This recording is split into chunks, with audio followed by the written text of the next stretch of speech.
வணக்கம் நண்பர்களே, ஸ்ரீதியாவின் யூடியூப் சேனலுக்கு மீண்டும் வருக. இன்று நாம் சுவாரஸ்யமான தயாரிப்பு பித்தளை கிளி விளக்கு பற்றி தான் பார்க்க போகிறோம். பித்தளை விளக்கு ஒரு பாரம்பரிய விளக்காகும். இது நேர்மறை ஆற்றலை ஈர்க்கும் திறன் கொண்டது. பித்தளை விளக்குகள் வீடுகள், கோவில்கள் மற்றும் மத சடங்குகளில், குறிப்பாக இந்திய கலாச்சாரத்தில் பரவலாக பயன்படுத்தப்படுகின்றன.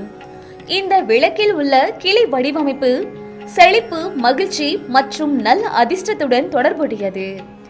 தியானம் அல்லது பிரார்த்தனையின் போது இந்த கிளி பித்தளை விளக்கை ஏற்றி வைப்பது கவனத்தை மேம்படுத்த உதவும் என்று கருதப்படுகிறது. இந்த விளக்கில் உள்ள கிளி வடிவமைப்பு வீட்டு அலங்காரத்திற்கு அழகை சேர்க்கிறது. இந்த விளக்கு உங்களுக்கும் வேண்டுமா? உடனே ஸ்ரீதியா இணையதளத்திற்கு சென்று வாங்கவும். நன்றி, வணக்கம்.